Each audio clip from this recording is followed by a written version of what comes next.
Alright, so I was in a crash, bang bang, tore up the back, tore up the front. Some insurance nerds tried to total my vehicle, pried some money out of them, went to the junkyard, got some parts, put it all together, now I'm gonna paint it. That's just to get you up to speed to where we're at right now. We're at painting and body work part. Also, for anybody who's new, I don't work in a body shop. I got no idea what I'm doing. I don't recommend painting things outside in your yard, but that's how the fuck I'm doing it. So do what you want. I'll do what I want. Translation, if you want to go in the comments and trash what I'm doing, feel free. If you want to go in the comments and give people better ideas on how to do it, also, though you don't need my permission to do that. Alright, my welds might be ugly as shit, but they're a lot like your mom. They're not pretty, but they're strong and fully penetrated, and I did them. Anyway, so I took all the welds. It didn't matter how pretty they were. Again, as long as they're all the way welded through, you can see it on the other side. Whatever the fuck, I'm not trying to win a contest. I'm going to grind them smooth either way. So I ground all my welds smooth, and then I went and got some Bondo. I prefer, Bondo's just the brand, dude, but I like the blue Bondo. I think it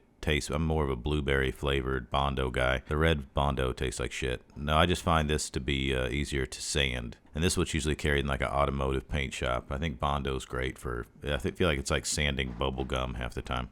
Alright, sometimes people draw the comparison of bodywork sanding to drywall finishing. I mean, whatever, dude, I guess. But I think drywall finishing is a lot more forgiving than this. This is something you'll do over and over and over again. Usually I want Bondo to touch bare metal. You want Bondo to touch bare metal for the most part. There's a couple places where I got a little sloppy with it. Or you want Bondo to touch Bondo, and a lot of times you can't see things that are fucked up. And with Bondo and other things, I like to work my way down. I don't like to do that because that's just something I feel that's just what some dude told me to do. So you start with heavier grit sandpaper and you just work your way down to finer grit.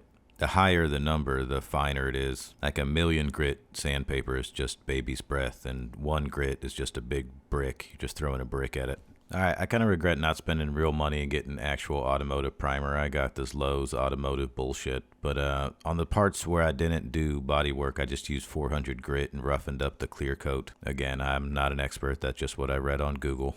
Alright, I masked off as best I could so I didn't get primer all over the rest of the van. Spritz, spray. And the good thing about this automotive primer is it's wet sandable, and you can get this primer smoother than Billy D. Williams. Alright, this neck part might seem unnecessary or just weird to include, but if you ever doing some bullshit type stuff like this in the backyard, the mistake I made last time when I painted my van, I didn't use actual automotive paint last time either, but you get a lot of dust and nonsense in your yard, so I wanted to clean as much debris out of the yard as possible, mow it real well. So that way the wind doesn't blow a bunch of grass and dust and nonsense into my paint. I cleaned out my dead garden beds, mowed real short. I was going to wait for a day after the rain in order to mitigate dust. Also, I planted watermelons this year and they didn't take off, but I cleaned out the garden bed and I just found one sad ass watermelon just sitting there clinging to life. Alright, this part of the journey I was really looking forward to this challenge. I wanted to get proper automotive paint and do this as correctly as I possibly could, which I am quite blessed that I live right down the street from this place here in Xenia. This is a cool little shop, dude. It's a proper automotive paint store. And a key difference between like latex paint you get in your house and proper automotive paint is automotive paint is still pigments that come from the earth. It's not all artificial pigmentation.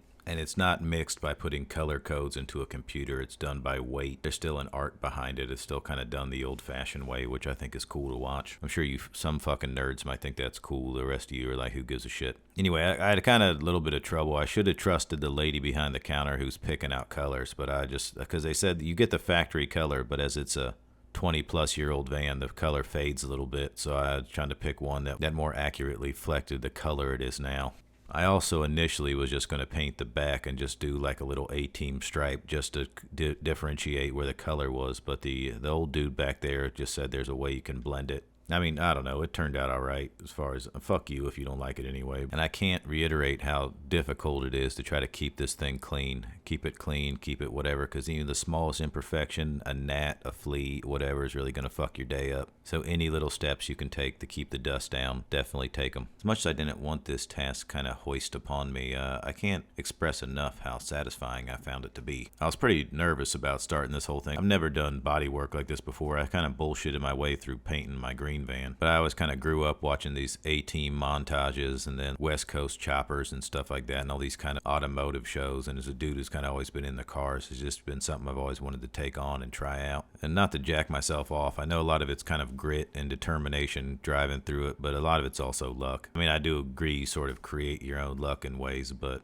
this is where I might come off as a big psycho, and that's also fine. The praying mantis is seen by different cultures as different things. In Native American lore, the praying mantis predates human being, and seeing one will be a sign of good fortune. Across the ocean in parts of Africa, it's viewed as a symbol of good luck. I think partly because the way they turn their head in 300 degrees and they seem so focused on things. Ancient Greeks named the praying mantis the prophet or the seer and had stories as how they could prophesize the future. And the Chinese viewed it as a symbol of the warrior. I was lucky to be in this big ass van when I got pounded up the ass. Had we taken my wife's car, the injuries might have been way worse. But I was lucky to bump into a lot of dudes who are willing to help me out. I'm lucky to be able-bodied. I'm lucky to be in a country with the resources to do these types of things. I think it's important to occasionally stop and be grateful for the things that you have. And my ability to fix these things has led me to some fortune through the insurance company. And I think it's important to kind of take on ridiculous tasks like this where you think you're completely over your head. In a lot of ways, this is a very low-risk endeavor. Worst case scenario, I take it to the scrapyard and just get whatever scrap cost out of it or sell the thing for parts. And it might just be coincidence because it's fall, but between every stage of this project, I was visited by a mantis.